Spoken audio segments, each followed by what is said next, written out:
Amén. Que el Señor les bendiga grandemente, mis amados hermanos en Cristo. Les saluda en esta hora de la noche, siendo ya las 9, con 2 minutos, hermano PM, ya las 9 de la noche. Les saluda a su hermano en Cristo, el hermano Richard Riquelme González. Le damos gracias al Señor por darnos esta posibilidad. Hemos tenido la oportunidad de estar predicando todos los días, compartiendo enseñanzas, temáticas, hermanos de diversos lugares. Y en este momento, hermano, queremos compartir un audio acerca, hermano, de una temática bíblica ahí en el libro de Apocalipsis. Amén. Así que prepárese, ponga atención, tenga la disposición de recibir la palabra del Señor. Voy a dejar ahora a mi esposa que le pueda saludar. Es una bendición el poder compartir junto a ella, junto a la hermana Francesca, la palabra de Dios. Amén, que el Señor les bendiga en esta hermosa noche que el Señor nos ha dado. Y realmente es una bendición poder compartir la palabra del Señor. Amén. Así que ahí anímese, disponga su corazón y para poder escuchar la palabra, que es lo más importante y es lo que alimenta nuestro ser interior. Así que yo creo que todos, por misericordia del Señor, hemos alimentado nuestro cuerpo. Amén. Así que, pero también debemos alimentar nuestra alma y nuestro espíritu. Así que debemos gozarnos. Así que el Señor le bendiga a mis hermanos. Amén, amén. Así que estamos contentos, mis amados, de estar como matrimonio también compartiendo la palabra, hermano, porque hay un principio dentro de la reforma, hermano, es que también se recuperó la concepción del matrimonio, ¿ya? Los reformadores no solamente hicieron una reforma en el plano, digamos, teológico, fundamental, sino que también en aquellas doctrinas que son secundarias, hermano, pero no por eso menos importante. Y una de esas fue el recobrar el valor del matrimonio. Por eso que, por ejemplo, estos reformadores que venían de un trasfondo católico, porque habían sido sacerdotes, habían sido hermanos párrocos, y conocieron a Cristo y la venda cayó y renunciaron a la idolatría católica, ellos, hermanos, eran célibes, ellos no tenían esposa, hermano, y comenzaron a casarse. Y uno de los primeros en hacer eso, hermano, que fue un escándalo para la Iglesia Católica, fue Martín Lutero. Martín Lutero, hermano, decidió tomar a una monja, hermano, que había renunciado a sus hábitos porque entendía que la Biblia no lo exigía, y se casó con Martín Lutero, ¿ya? Y así también otros reformadores tomaron sus propias esposas y, hermano, formaron familia, tuvieron hijos. El mismo hermano Lutero también promovió aquello, instó a los nuevos cristianos que venían del mundo católico y que tenían un trasfondo sacerdotal, que tomasen una hermana por esposa, una hermana en la fe me refiero. Entonces, con la reforma también se retomó el valor de la familia, el valor del matrimonio, el valor de la mujer. Así que, hermano, yo aquí estoy con mi esposa como una coheredera del reino de Dios. Ya estoy con ella con mucha bendición, hermano, porque somos un matrimonio que ponemos la prioridad en Dios. Ya los hermanos que más nos conocen saben que así nosotros nos deleitamos con conversar de la Biblia, de la Escritura. Estamos hasta la madrugada conversando de la palabra del Señor, meditando en la Escritura. Ella me comenta, yo le comento, nos vamos retroalimentando y el Señor va fundamentando esta familia, este matrimonio, hermano, en la palabra del Señor. Así que estoy muy, muy contento por tener esta dicha de compartir junto a mi esposa. Amén. Quiero enviarle un cariñosísimo saludo a los hermanos de nuestra congregación pentecostal reformada, ¿ya? Un abrazo gigante. Por allí vi a mi queridísima hermana Nancy, ya con quien estuvimos ayer en el culto. hermano, porque hay que someterse a las leyes, pero mientras las leyes no vayan contra nuestra conciencia y contra la voluntad de Dios, contra la palabra. Así que ahí estuvimos, nuestra hermana Nancy, nuestra hermana Lucy y nuestra hermana Francesca, que es mi esposa. Estuvimos allí los 4 clamando, buscando, intercediendo, y el Señor nos bendijo enormemente. Así que un saludo para mi queridísima hermana Nancy, un saludo gigante también para nuestra hermana Carola Céspedes, que Dios le bendiga, pero grandemente. Hemos estado intercediendo también por nuestra hermana Carola o Carolina Céspedes de nuestra iglesia. Y bueno, saludamos a todos los hermanos cristianos evangélicos, hermanos que aman al Señor, ya, porque entendemos, hermano, que hay mucha gente que ama a Dios y que naturalmente no van a ser de nuestra corporación, son de otras iglesias evangélicas, cristianas, y aman profundamente a Dios. Y a aquellos hermanos le enviamos un abrazo gigante, ya, un abrazo gigante a los que son trigo, a los que son elegidos, a los que son ovejas del Mesías. A la cizaña no le mando saludo, hermano, a la cizaña, hermano, no le envío ningún saludo porque la cizaña está preparada para ser lanzada al fuego, ¿ya? Pero creemos que hay trigo en diferentes partes del mundo, que hay gente que ama profundamente a Dios. Ahora, el que ama profundamente a Dios se le nota, absolutamente. Se le nota en la manera de pensar, en la manera de hablar, en la manera de conducirse. Naturalmente que todos tenemos errores, pero nosotros no hacemos, hermano, un circo del evangelio. Mucha gente tiene el evangelio por circo. Es por eso que su evangelio es una farándula. Cada cierto tiempo tienen que hacer un escándalo mediático para mantenerse a la palestra. Ya que no tienen palabra, ya que no tienen rema de Dios, entonces hacen del evangelio un circo. Hermano, pero nosotros estamos llamados a tomar el evangelio con profunda seriedad. Así que en esa seriedad, en ese respeto, hermano, queremos compartir una palabra del Señor ahí en el libro de Apocalipsis, ¿ya? Quiero enviarle un saludo pero gigante a mi estimadísimo pastor supervisor Waldo Ollarse Olave de la Iglesia Pentecostal Esfuérzate y sé valiente. ¿Ya? Él es nuestro pastor, es el pastor supervisor. El otro día nos consultaban si pertenecíamos al Ministerio Cruzada de Poder y hicimos, hermano, una aclaratoria allí de que no pertenecemos, fuimos parte del Ministerio Cruzada de Poder unos 17 años. Caminamos en la iglesia local de allá de Carmen, hermano, que ya está, se me olvidó un poco el número, ya, pero en Carmen, casi esquina Victoria, y tratamos de servir al Señor allí.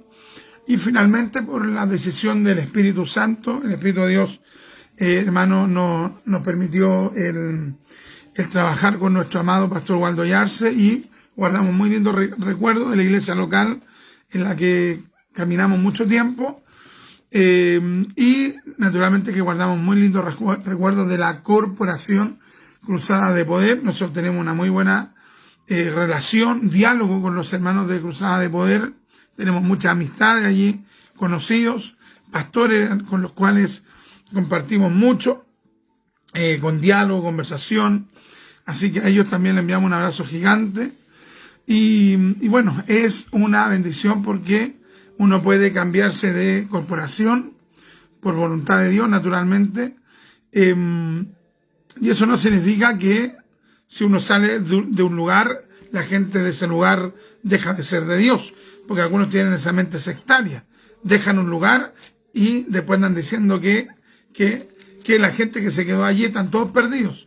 O al revés, se va el hermano y el hermano ya está perdido porque se fue de donde estaban ellos.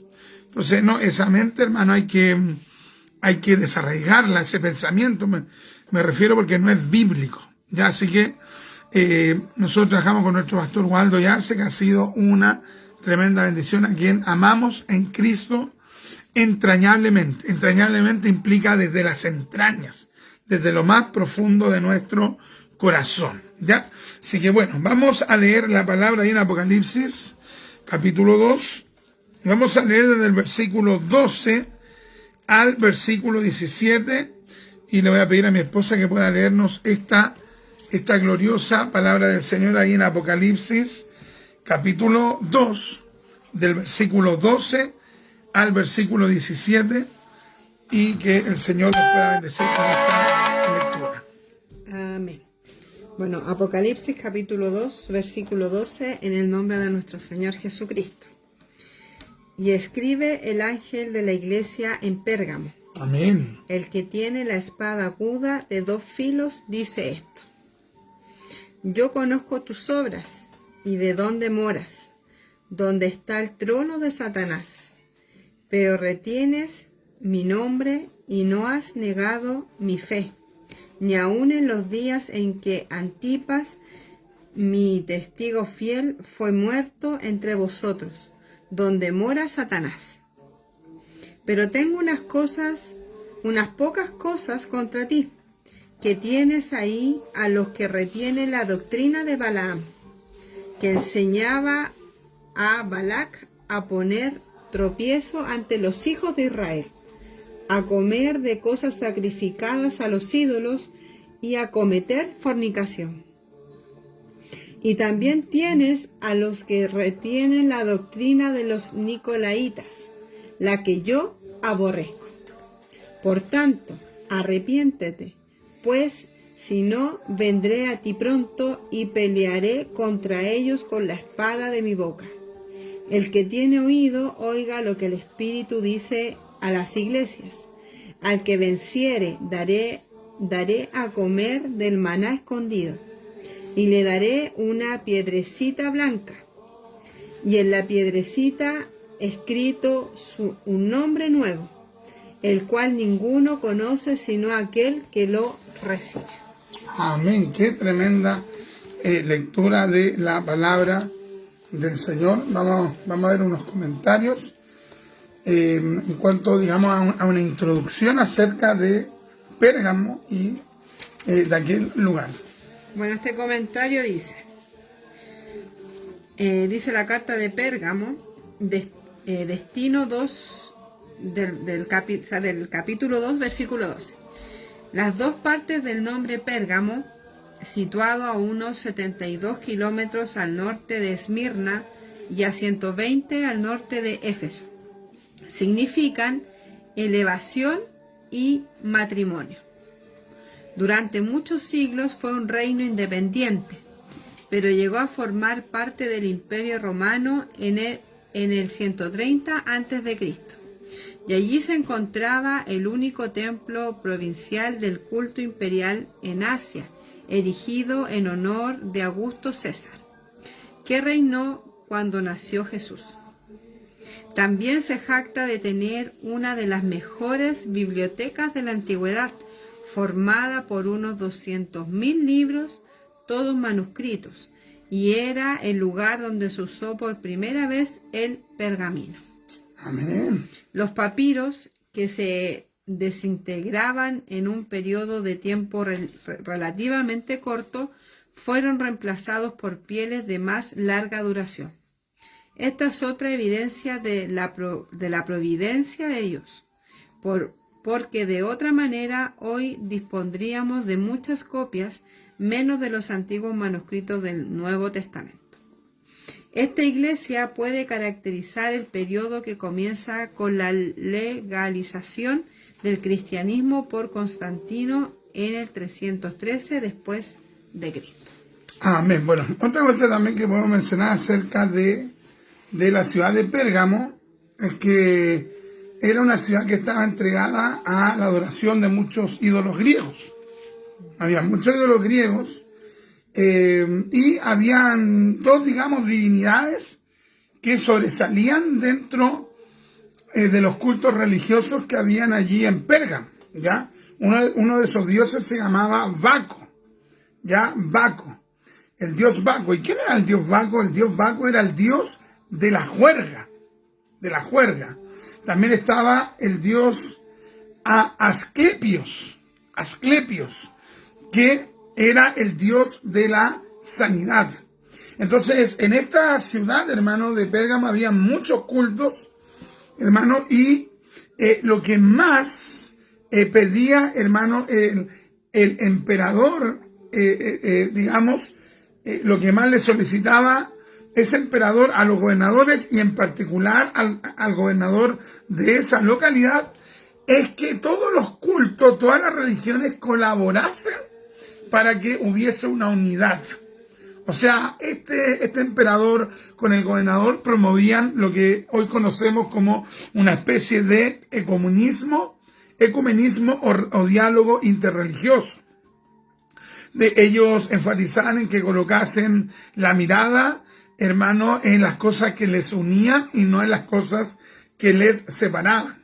Naturalmente que ese pensamiento nosotros no lo compartimos, porque nosotros no vamos a sacrificar, hermano, la verdad, hermano, por la unidad, ¿ya?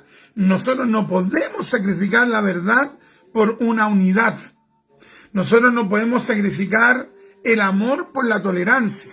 Hay gente que constantemente, hermano, está transando, hermano, la verdad y el amor, hermano, por la unidad y por la tolerancia. Estos términos son bien rimbombantes, hoy en la unidad, la tolerancia. Pero, hermano, lamentablemente esa idea de, hermano, de tolerar, esa idea de tener una unidad sacrificando la verdad, fue, hermano, lo que en alguna medida permeó, influyó en la iglesia de Pérgamo. Ese pensamiento, hermano, que había culturalmente, que había en esa sociedad, comenzó a influir a los cristianos de la iglesia de Pérgamo. Ellos comenzaron lamentablemente a darle paso a esta idea de tolerar, de aceptar, de no juzgar, de no criticar. Entonces, tal, hermano, acción finalmente vino en desmedro de la pureza de la doctrina cristiana. Entonces, hermano, hoy vemos, hermano, que esa idea lamentablemente se ha ido queriendo imponer, hermano, y esto comenzó a imponerse históricamente, como bien dice Charles Ryrie, hermano, en el comentario que leía a mi esposa, que esta iglesia de Pérgamo representa un periodo que comenzó, hermano, desde Constantino. ¿Por qué? Porque Constantino también llamó a esta unidad entre cristianos y paganos, hermano, dejando de lado la verdad. Esto sucedió en el 323. Le pidieron a los paganos que en vez, hermano, de llamarle a su diosa, hermano, según su culto pagano, que dijeran que era María nomás, ¿ya? Y los cristianos que no vieran en esa mujer a la diosa pagana, sino que vieran a María en esa mujer. Entonces, ¿para qué? Para que se diera una unidad. O sea, sacrificando, hermano, la verdad por la unidad, sacrificando el verdadero amor por la tolerancia. Porque, hermano, el verdadero amor no implica que no haya disciplina. Por ejemplo, cuando un padre ama a un hijo, ese mismo amor lo lleva a corregirlo. Ese mismo amor lo lleva a disciplinarlo. Hermano, hoy día conversaba yo con mi madre y yo le expresaba que a mí me cae sumamente mal, me genera una molestia terrible cuando yo veo a un niño, a un mocoso, a un niño chico, hermano, golpeando a sus papás, diciéndole garabato, hermano, desafiándolos a los padres y públicamente, y los papás, hermano, impávidos, no hacen nada. Oye, y si un papá le tira el pelo a ese niño, violencia intrafamiliar, los derechos del niño y una serie de conceptos, hermano, que no hayan su origen en la Biblia. Porque la Biblia nos manda a disciplinar, nos manda a usar vara, nos manda a corregir, nos manda a colocar límites. Entonces yo le decía a mi madre de que eso a mí me molestaba. Ahora, ¿por qué me molesta? Porque el verdadero amor corrige. El verdadero amor, hermano, disciplina. Porque dice la Escritura que Dios, al que tiene por hijo, ¿qué es lo que hace? Lo corrige, lo disciplina, lo azota, le pone la vara, hasta que el hijo reaccione. ¿Qué es lo que ha pasado con usted y conmigo cuando nosotros hemos hecho lo malo? y Dios nos ha llamado al arrepentimiento una y otra vez y hemos querido practicar ese pecado. ¿Qué es lo que ha sucedido? Ha venido la disciplina de Dios. Ha venido el castigo de Dios. Ahora, porque Dios nos castiga y nos disciplina, ¿eso implica que Dios no nos ama? No, porque Dios es amor y el verdadero amor corrige. El verdadero amor instruye. El papá que ama corrige al hijo. ¿Cómo va a dejar que el hijo, hermano, vaya al precipicio? ¿Cómo va a dejar que su hijo se convierta en un futuro delincuente? Hermano, ¿cómo va a permitir que su hijo termine siendo, no sé, hermano, un antisocial? Que termine siendo, hermano, un bulto social. No puede ser.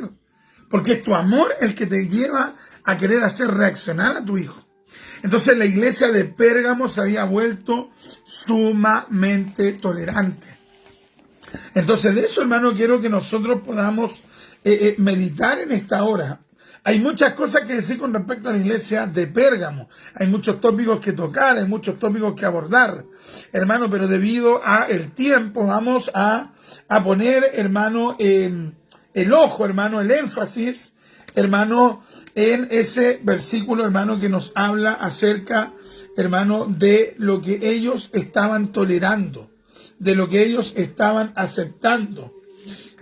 14 dice: en el nombre del Señor Jesucristo. Pero tengo unas pocas cosas contra ti, que tienes ahí a los que retienen la doctrina de Balaam, que enseñaba a Balac a poner tropiezo ante los hijos de Israel, a comer de cosas sacrificadas a los ídolos y a cometer fornicación. Y también tienes, tolerar. Y también tienes a los que retienen la doctrina de los nicolaitas, la que yo aborrezco. O sea, ellos estaban tolerando, hermano, algo que estaba en abierta pugna con la voluntad de Dios.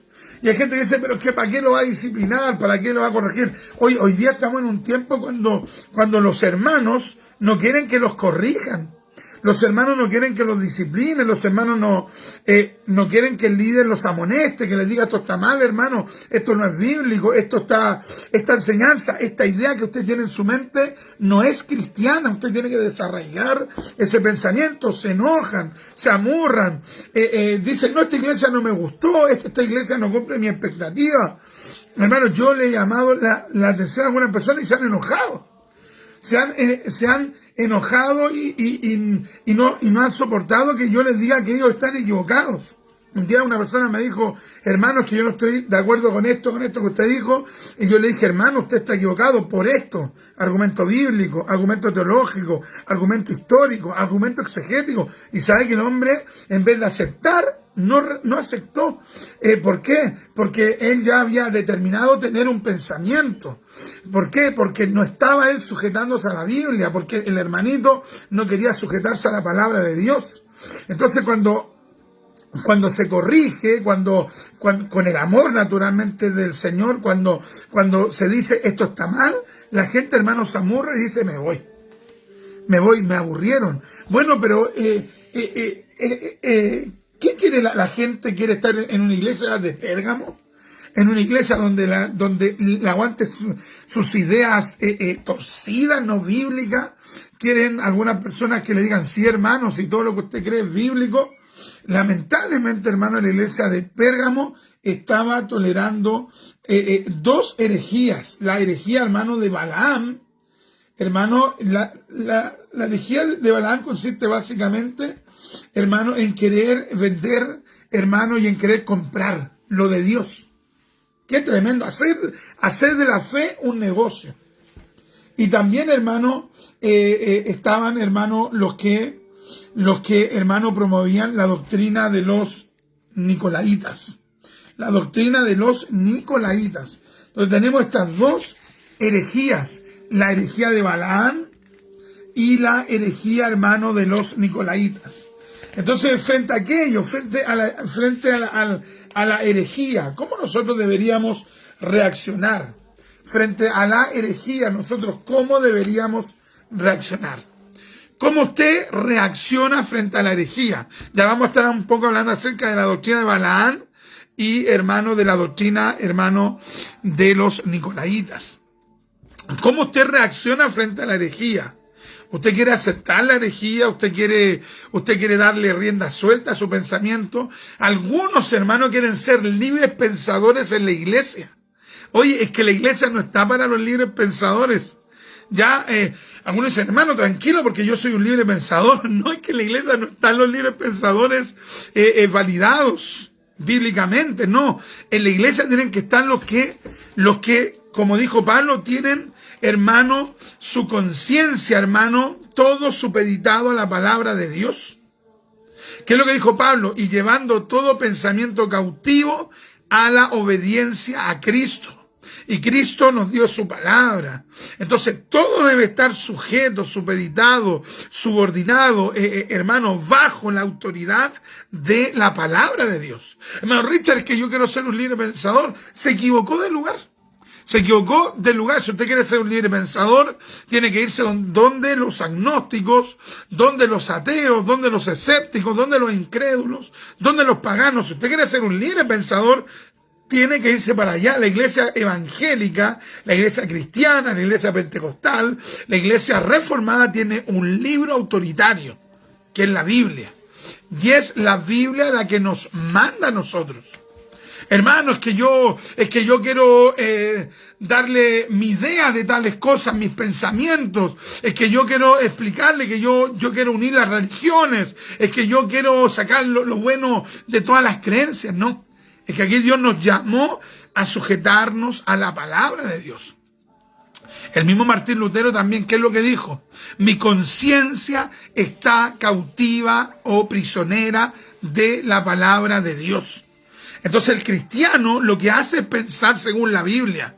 ¿Qué es lo que hace el evangélico? Pensar según la Biblia. ¿Qué es lo que hace el hermano, el pentecostal, el bíblico?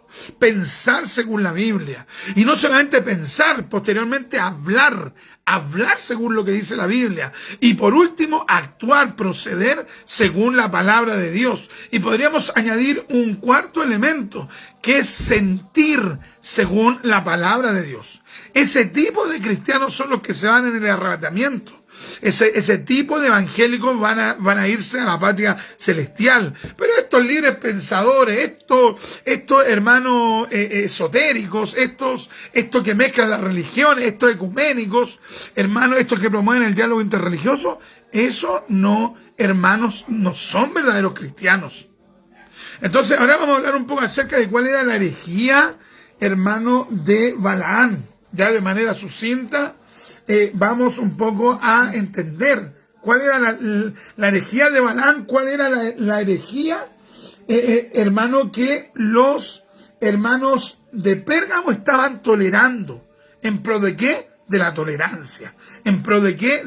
De un amor malentendido. Ellos entendían amor por tolerancia. No es lo mismo. Ellos, hermanos, sacrificaron la verdad, hermano, por la unidad. No, la verdadera unidad tiene que llegar cuando el énfasis está puesto en el amor verdadero y en la verdad. Qué tremenda es la palabra de Dios. Bueno, aquí cuando cita la palabra del Señor, que dice la doctrina de Balaam, que enseñaba a Balac a poner tropiezo a los hijos de Israel. Aquí habla un poquito y dice que Balaam trataba de conseguir unas sucias ganancias. Trató de profetizar una maldición en contra de Israel. Entonces, él, en sí, en resumen, él buscaba ganancias sucias, deshonestas. Y por lo que me acuerdo del relato, cuando le pidieron a Balaam que maldijera al pueblo de Israel, el Señor no permitió que lo maldijera. ¿Por qué? Porque Dios estaba con ellos. Entonces, aquí Balaam trató de meter sus ganancias sucias, deshonestas, y también él trató de meter las falsas doctrinas, como por ejemplo el paganismo, mezclar lo del mundo con las cosas de Dios. Porque dice, esto era típico en la iglesia de Pérgamo, a pesar de que los creyentes eran fieles al nombre de Cristo y mantenían la fe respetando la doctrina teológica, no se apartaron del mundo, sino que se aliaron con el paganismo. Como vimos, el paganismo pronto dominó la situación como siempre lo hace. Entonces, ellos fueron muy influenciados. Ellos fueron influenciados por la doctrina de Balaam, que era el paganismo en sí. Trataron de mezclar las cosas del mundo con las cosas de Dios. Entonces, eso es lo que el Señor tenía contra la iglesia de Pérgamo, que estaban metiendo las cosas del mundo para mezclar esas dos cosas. Por ejemplo, y la doctrina de los nicolaitas, dice aquí que dice el nicolaitismo es la doctrina de una fuerte herejía eclesiástica que gobierna sobre los laicos. Nunca propició una fuerte condición espiritual en la iglesia. Entonces, de forma gradual, el clero pareció inclinarse a un tipo de existencia poco práctica, encerrados en una torre de marfil que los separaba más y más de la gente. Entonces, ellos se creían como especiales, ellos no tenían una comunión con la gente.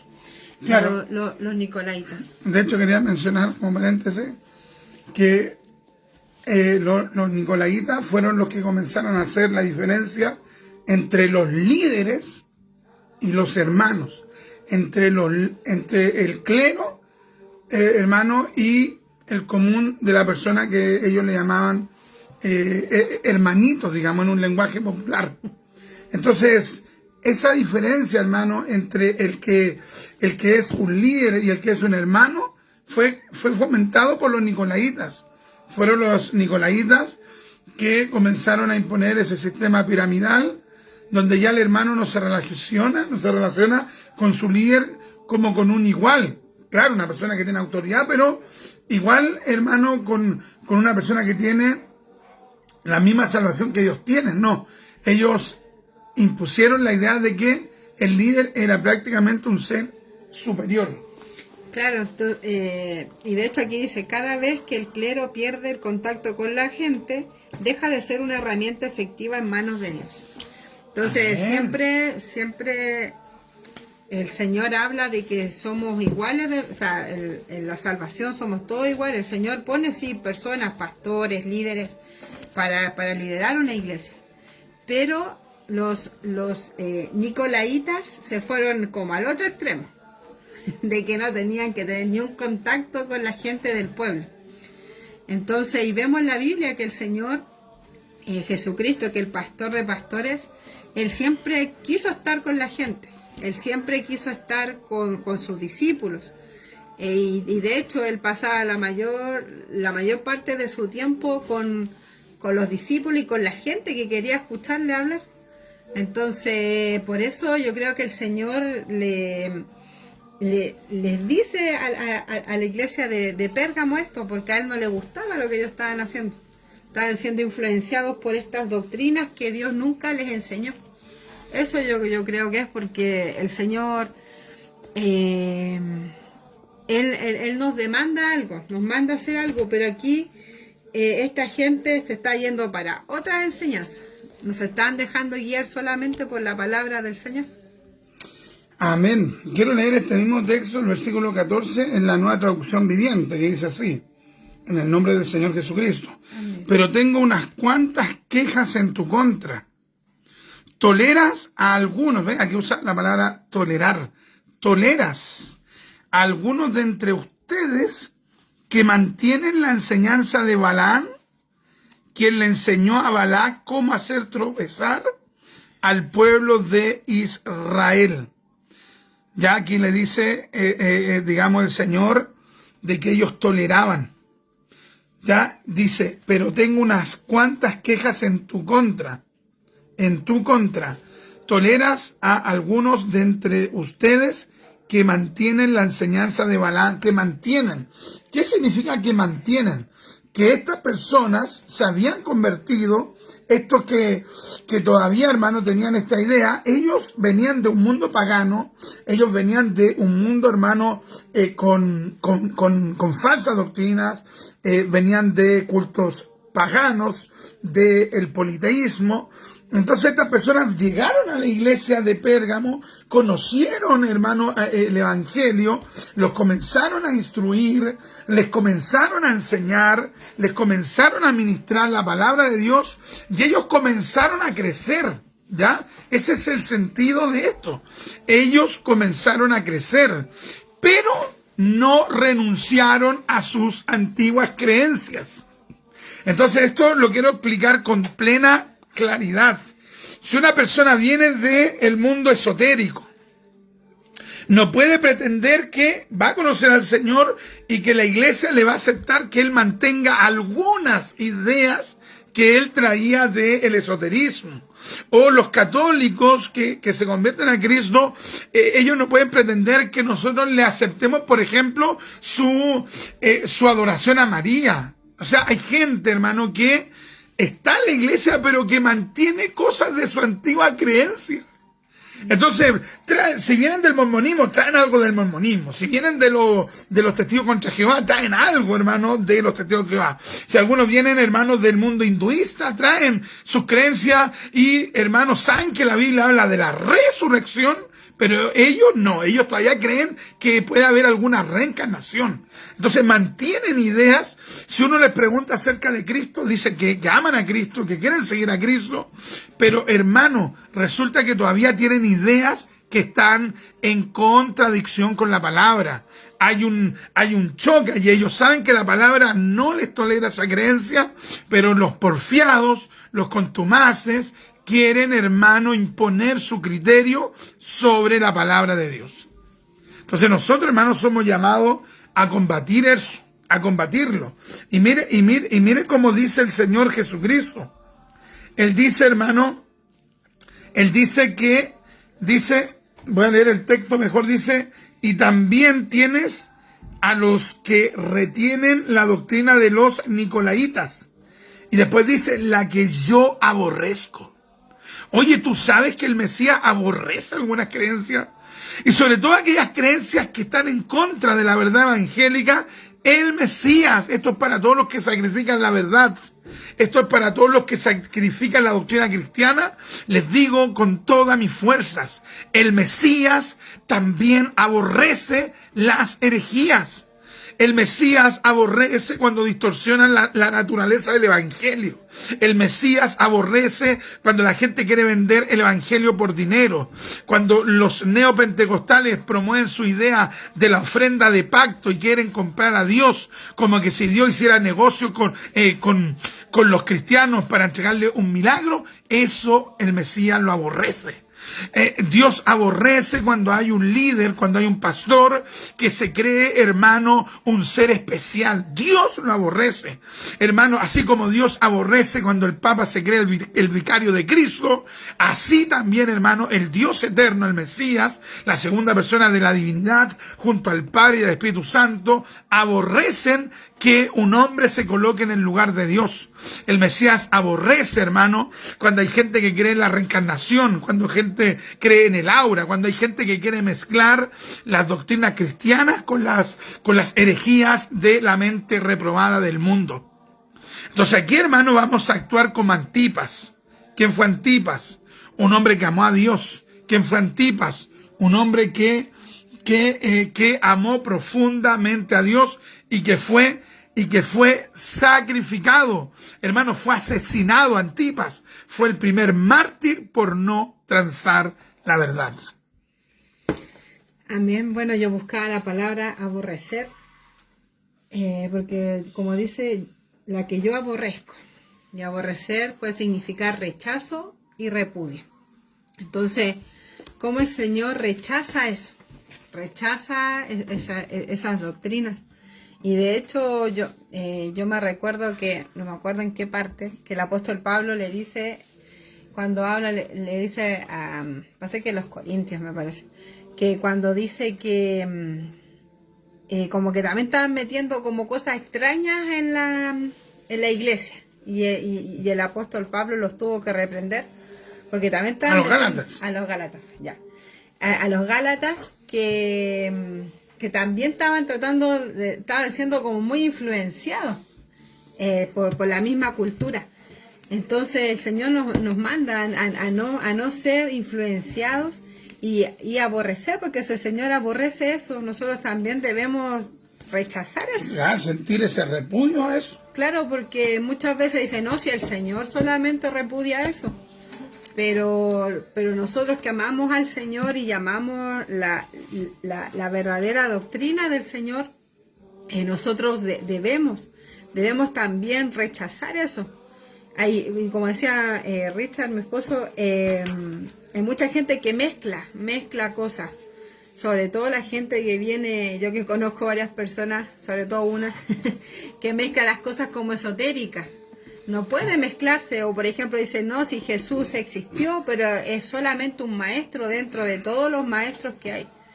No, nosotros tenemos la convicción que Jesucristo es Dios y que Él, claro, Él también fue un maestro acá en la tierra porque le enseñó a sus discípulos, pero más que eso fue y es Dios. Entonces debemos tener ese celo también. Yo muchas veces he escuchado, claro, estas personas no se han convertido, pero hay personas que dicen, no sé, los mismos testigos de Jehová, que el Espíritu Santo es una fuerza y todo eso. O sea, esas personas que vienen de ese mundo no pueden mezclar, no pueden mezclar lo que es pagano y lo que es cristiano. Eso el Señor realmente lo aborrece. Lo aborrece. Entonces, que el Señor nos ayude a también combatir eso, porque realmente se mete muy solapadamente. Sí. Entonces, hermano, hay que tener una radicalidad. Esta radicalidad no implica que nosotros le vamos a faltar al respeto a la gente y lo vamos a andar, digamos, que ofendiendo. No, pero hay que tener convicciones. Y las convicciones bíblicas son intransables. No las podemos transar. La falsa doctrina hay que aborrecerla. No hay que mirarla así como algo inofensivo. No. O sea, si alguien quiere creer, por ejemplo, que los árboles son dioses, allá ellos. Lo aceptamos porque hay una libertad de conciencia. Pero si esa persona quiere entrar a la iglesia evangélica, o por ejemplo quiere entrar a mi iglesia, me refiero a la iglesia que yo dirijo, yo no le voy a decir, ya hermano, ¿usted qué cree? Que los árboles son dioses, ya pasa al púlpito, predique, enseña a los hermanos. Eso yo nunca lo voy a, yo no lo voy a aguantar. No los voy a aceptar. Y así también los hermanos de su respectiva iglesia, si hay alguien que quiere decir, no hermano, ¿sabe qué? Yo creo en la reencarnación, porque mire, si usted lee un versículo en tal parte, usted podría interpretarlo. A esa persona se le tiene que tratar de enseñar, y si el tipo o la tipa no quiere entender, a esa persona hay que pedirle que se vaya. Porque nosotros no podemos tolerar la herejía. Jesús la aborreció. Y ya estamos terminando. Esta palabra aborrecer, según el diccionario etimológico de la lengua española, el breve diccionario etimológico de la lengua española de Guido Gómez de Silva, en la página 20 dice así, en cuanto a la palabra aborrecer. Significa tener aversión u horror. O sea, cuando a ti te hablan una herejía, ¿tú qué es lo que tienes que sentir? Un horror. Oye, si alguien te dice, ¿sabe qué, hermano? Dios me mostró que la Trinidad no existe.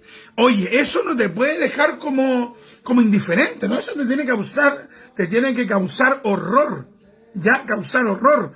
O sea, tú no puedes quedar impávido, tú no puedes quedar así como ultra relajado, ¿no? Eso tiene que generar en ti un celo de Dios, como decía mi esposa. Aborrecer, tener aversión u horror. Esto proviene del latín tardío, aborrecere, que también significa erizarse. Oye, qué tremendo erizarse, o sea, significa como que uno queda como impactado. ¿Qué herejía está diciendo hermano? Le quiero contar, ¿sabe qué? Que el Señor me mostró que Jesús no era Dios. O sea, si alguien me dice eso, permiso, retírese de acá. Si alguien me dice a mí en la iglesia, ¿sabe qué? Jesús no es Dios. Oye, a esa persona yo le voy a tratar de persuadir, pero si me quiere, hermano, rebatir algo que es absolutamente bíblico, hermano, abundantemente bíblico, hermano, yo a esa persona, ¿sabe qué? Usted tiene que retirarse. Usted se equivocó de lugar.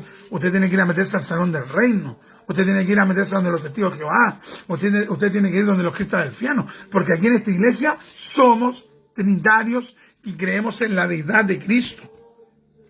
Erizarse. Hermano, esta palabra, hermano, implica un rechazo, hermano, a algo. En este caso, un rechazo a la falsa doctrina. Hermano, este varón, hermano, llamado, hermano, Antipas, él retuvo la verdad. Antipas no transó. Mire, lo terminaron asesinando por amor a la verdad. Ya, así que debemos amar al Señor. ¿Y cuál es la promesa final de cuando uno se mantiene?